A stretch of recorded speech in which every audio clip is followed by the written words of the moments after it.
What if your marketing didn't just deliver a message, but created an experience that people actually remember? And what if the secret to growth wasn't in doing more, but in doing less with precision? Well, on today's show, we're talking about designing experiences that are meant to be remembered, not just delivered. And we're diving into why personal touch, not just automation, especially in the age of AI, might be the most powerful currency for our industry's future.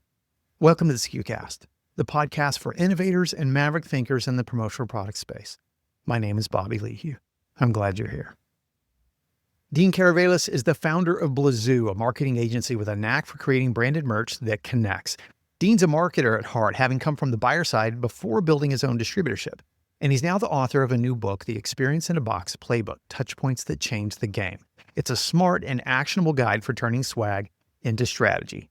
Join us as we talk with Dean about how to shift from mass marketing to precise, intentional outreach, and why that shift is more critical today, and also why experiences need to be designed to be remembered, not just checked off a delivery list. Today's episode is brought to you courtesy of us at commonsku. Over 900 distributors powering 1.8 billion in network volume rely on commonsku's connected workflow.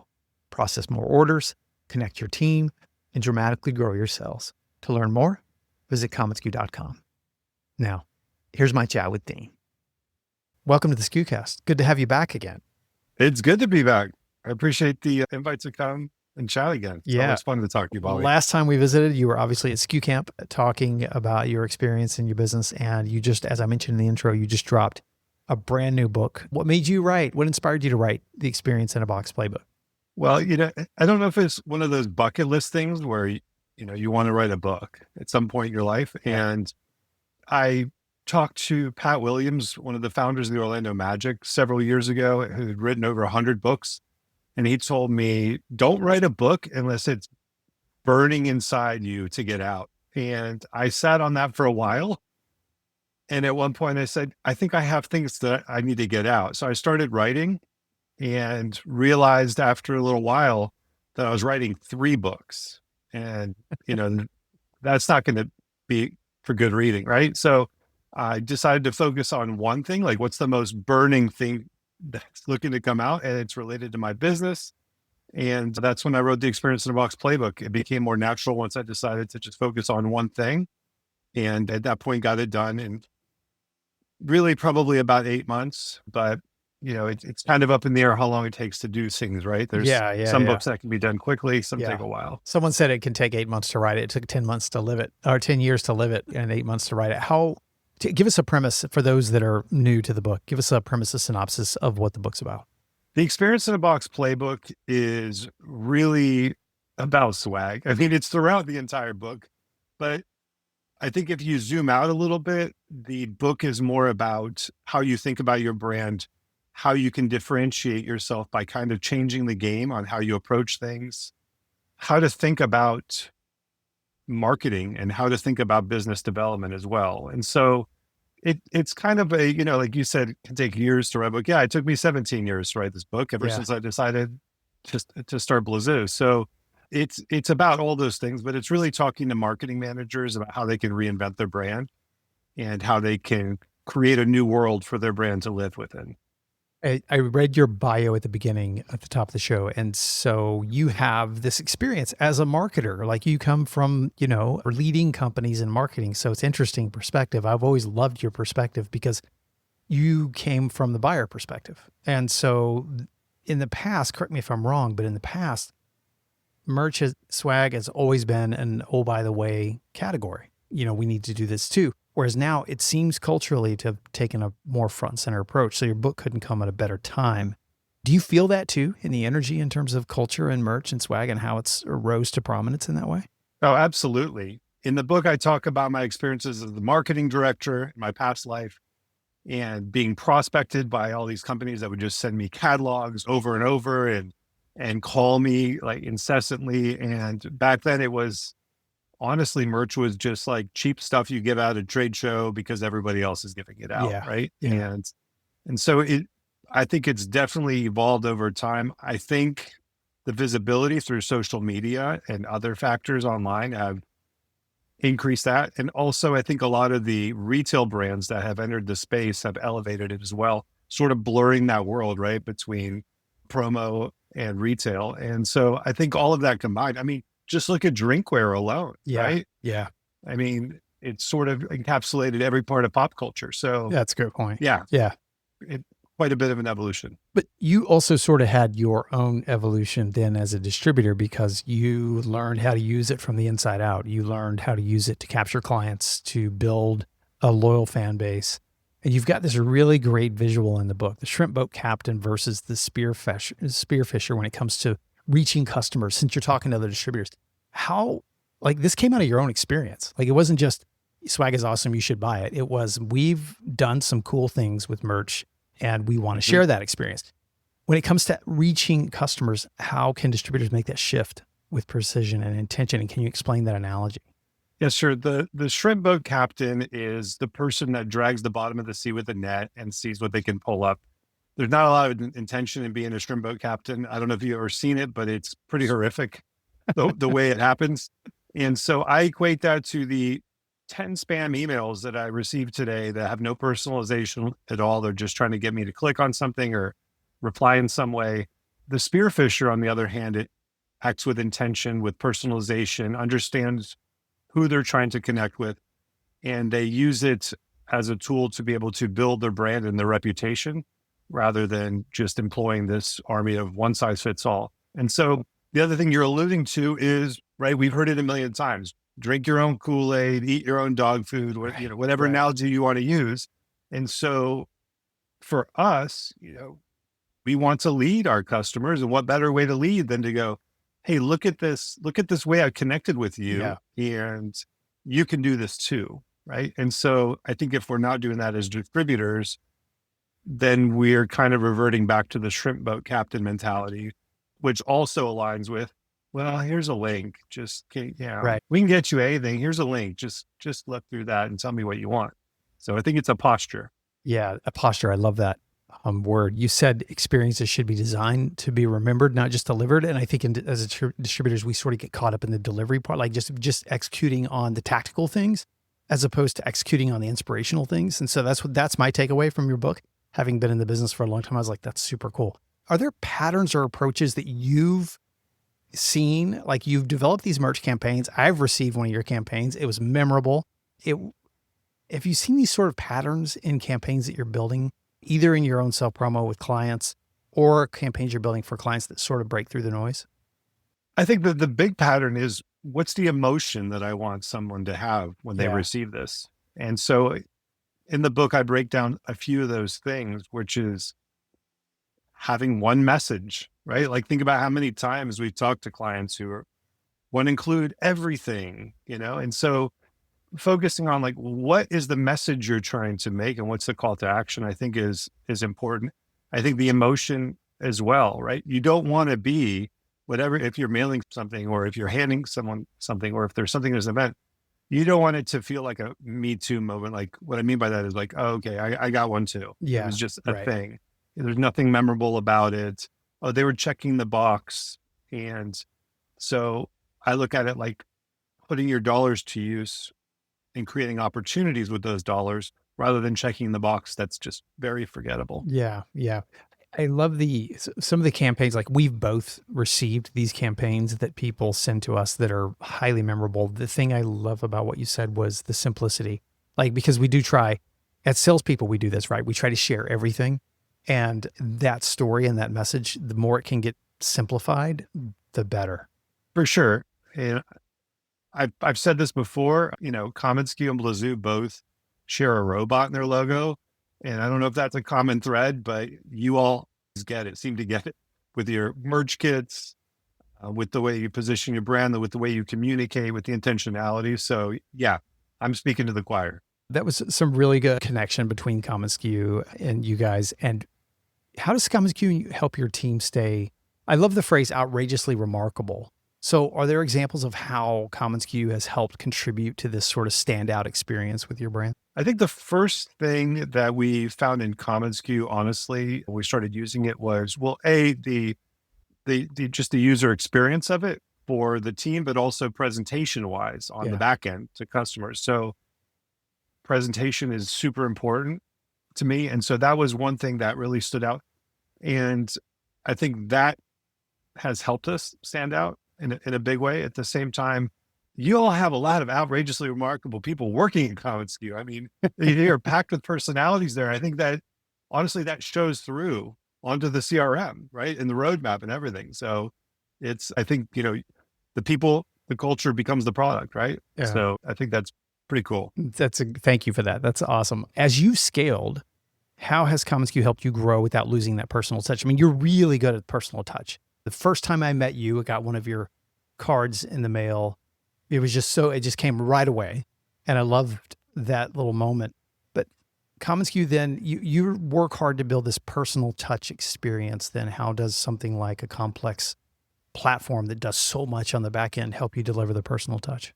I mean, the first thing is just keeping us organized, right? It's a more scalable system. Before we used commonsku, we were using a system that I created.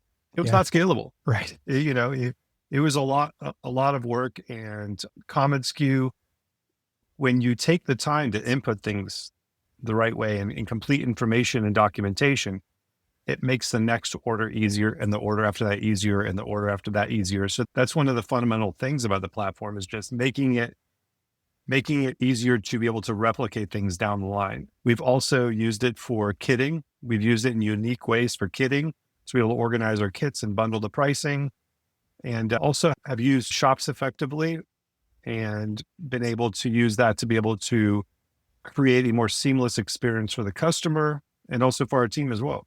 I want to go back to the book for a second. It's interesting how when you write a book on any topic, how forcing you to codify and sort of elucidate your thoughts, it does change your own perspective, even though you've been working in the business for quite a while.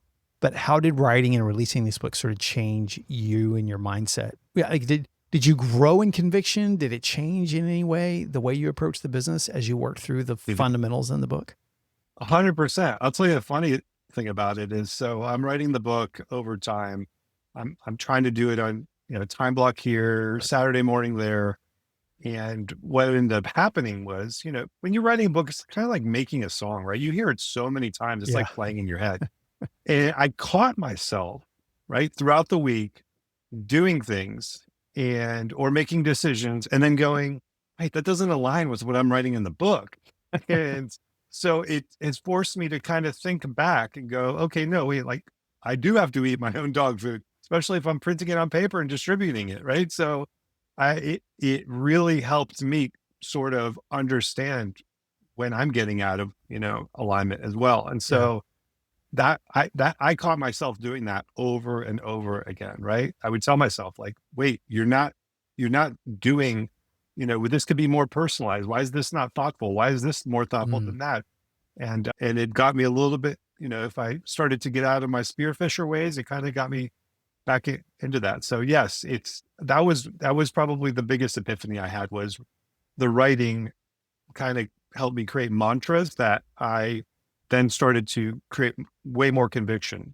Yeah, for sure. Yeah. Speaking of something you just sort of unlocked there about how you were talking about being more personalized, do you feel like with AI becoming obviously such a transitional period we're in, I've heard this said before, but it's from us on the inside. So I'd love your mind that thinks both still like a marketer on the outside and a distributor on the inside.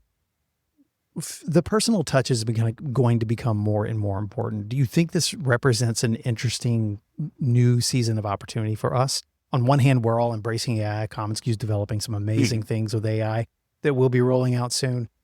On the other hand, the industry and what we sell has this emotional connection, and it could be that we're seeing even greater days ahead because of it. Do you feel that way?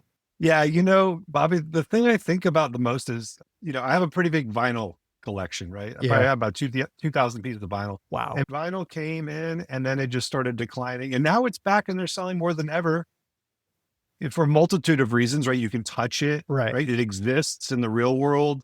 It feels more, it's an experience rather than going, oh, my phone's not loading. Okay, it's loading now. There's a song, right?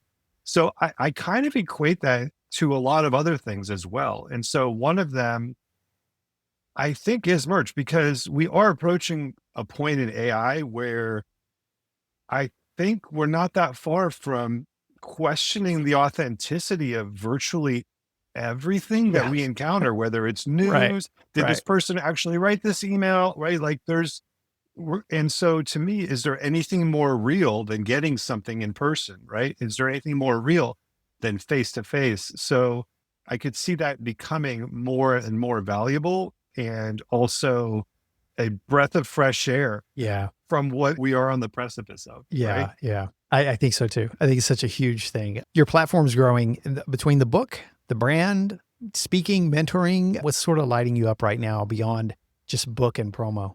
Wow. Do I you think, have time for anything else other than um, really? I spoke recently at University of Central Florida, UCF, and that was one of my topics that I spoke about was how to get things done in different parts of your life, how to be a dad that's present, that shows up and has dinner with his family every day, but still does these other things. Yeah. And I think lights me up is I've realized last year I'm a maker.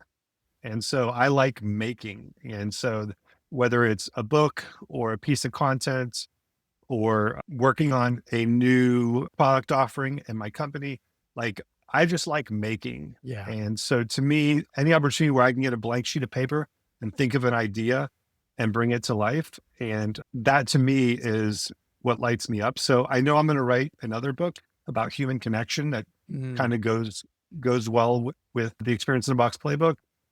And I'm also very excited about the different things that we're doing at my company, because I think in this industry, it's just this wide open canvas, because distributors are doing so many different things and there's so many different niches. And so I'm very excited at how maybe AI tools could combine with different products.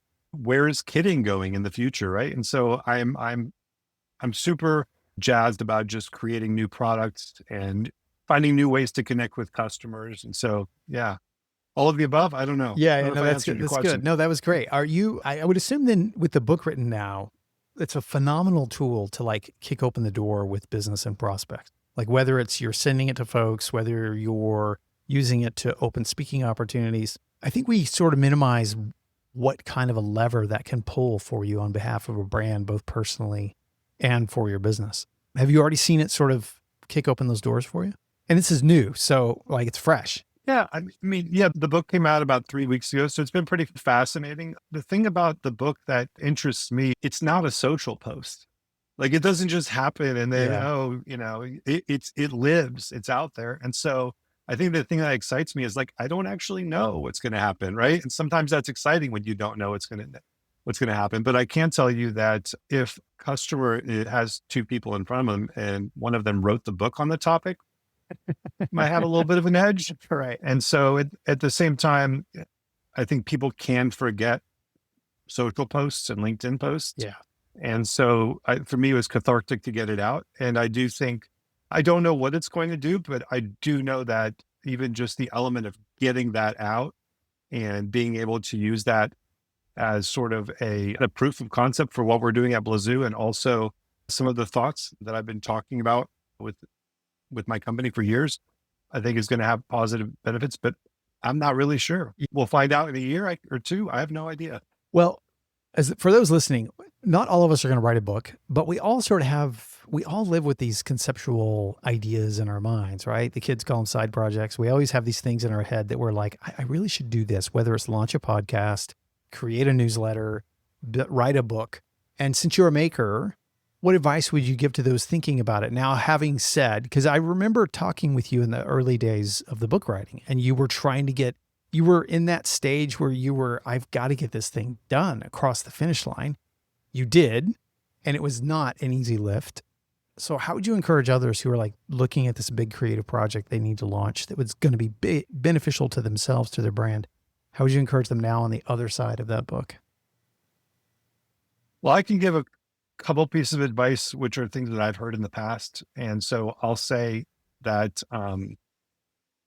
back in Silicon Valley, there's a saying that if you're not embarrassed by your first iteration of your product, then you didn't launch fast enough. You waited too long.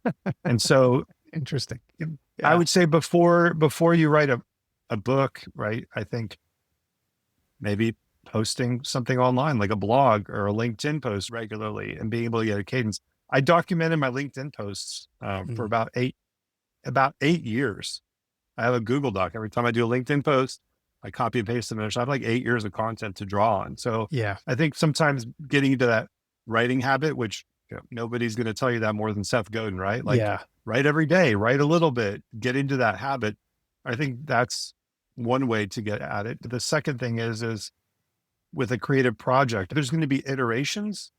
And so it's just launch. Don't be stuck on the launch pad, right? Indefinitely, because it's not perfect.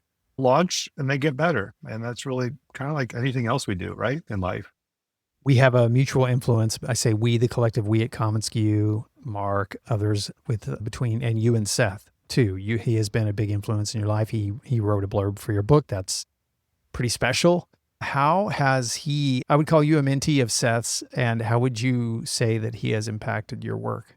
The funny thing is you could probably trace that book back to a 2016 workshop I went to with Seth, because he encouraged me to focus on not on the product, but the solution, which seems very basic. But when Seth tells you, you go, wait, I need to think about this a little bit further, right?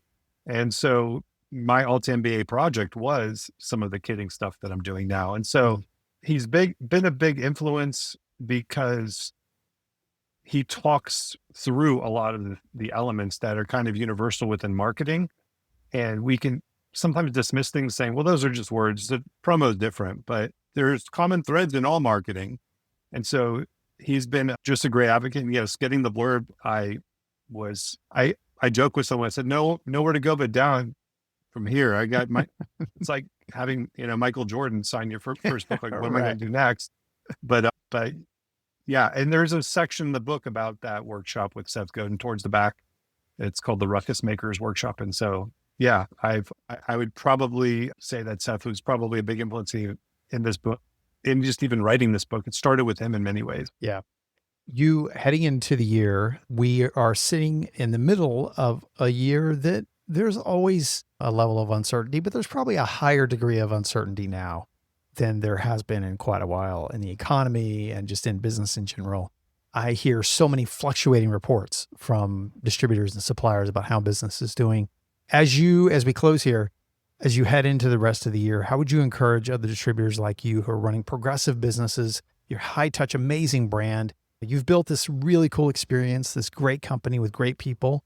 As you head into the next 6 months to 9 months of the year, what's your mindset like, and how can you encourage others to embrace sort of a mindset that is able to handle that uncertainty?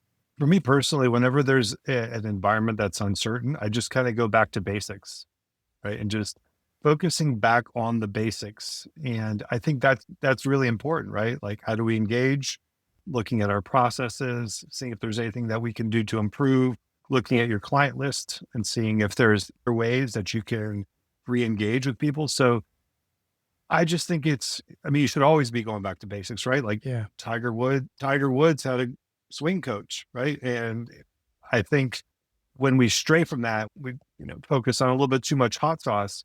I think for me personally, that's when I kind of stray a little too far out, because you can control that certainty, right? Right. When all the external stuff you can't control, I go, okay, what can we control? Right now we're at halftime. Begin with the end in mind, especially that now, before we know it, holiday will be. That's so true. So true. Dean, that's such great advice. And the reason why I say that is because I think when uncertainty hits us, we grasp and we panic. So we grasp for alternative solutions, and then just zeroing in on our client, what we do well and all that can center us, can bring us back to, like you said, the basics that can help us plow through. Thank you for doing this, my friend. Congratulations on an amazing book, launch, experience, brand. We follow you with admiration. So thanks for joining us. Appreciate you, Bobby. Thanks for having me. All right, buddy. Take care.